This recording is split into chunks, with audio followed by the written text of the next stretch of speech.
It was an overwhelming show of love and support for Wake County Deputy Ned Byrd on this emotional day. Many people sharing just how difficult this past week has been. Today, we heard from so many people connected to Byrd. Governor Roy Cooper and Sheriff Gerald Baker also spoke about Byrd's life and legacy. WRAL's Adam Owens has more on the touching tributes for the fallen deputy. Adam? Lena, it was quite touching. There were a lot of people at this church here behind me, even more people lining the street. That visual alone was quite impactful. A lot of the people, as you might imagine here, were officers. We all know that they have a dangerous job, but today you could feel it. It is with great sadness we mourn the loss of Deputy Byrd. It is the end of watch for Wake County Deputy Ned Byrd. Ned is a rare person that truly lived a selfless existence focused on others. That was part of the job as a K-9 deputy.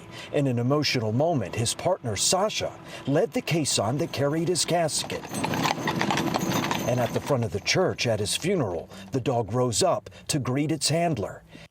Ned, this is a nightmare I just want to wake up from. Deputy Byrd was shot and killed in a rural area of southeast Wake County. If it was meant to frighten and undermine the very fabric and stability of this community, you failed. One arrest has been made, and Sheriff Gerald Baker says investigators are still hard at work. And it's still going as we speak to bring these individuals in. Some of the people on the case were at this service. Fellow officers, some from far away, formed a long line of salutes. Just outside one of Byrd's favorite restaurants, other K-9 deputies gathered to remember him. But the line of people touched by Byrd stretches so much further. These guys are just out trying to do their job. Will Suttle was among those who lined the streets outside the funeral. He remembers when Deputy Byrd responded to his home in his time of need. We just wanted to honor him. He was a great guy. He was a nice guy. He was very kind and very compassionate. And he really cared. Now, there is the sound of taps. The deputy who took care of so many can rest. Ned, I love and miss you more than words will ever be able to describe.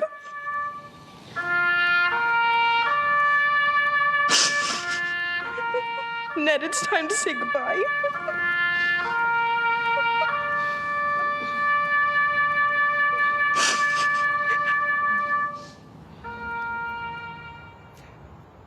The governor was also asked to speak at today's funeral. When he was speaking to the crowd who was there, he says more needs to be done to support law enforcement. He says the unprecedented assaults against them has to stop.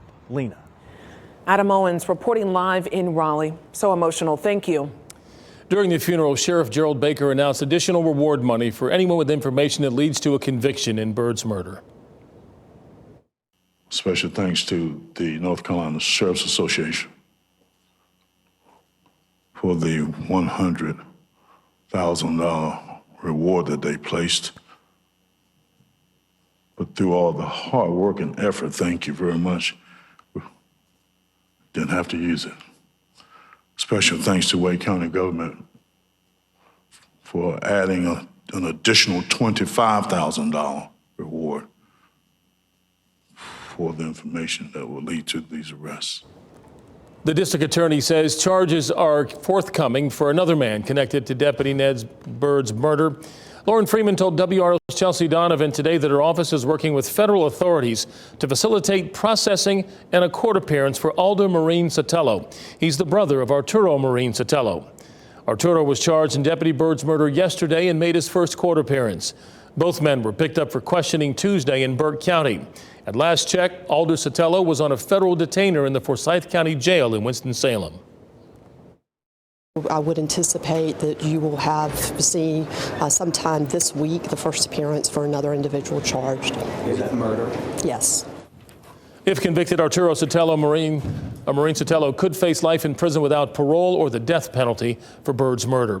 You can continue to follow updates on the murder investigation on television. You can also follow updates using the WRAL mobile app as well as WRAL.com.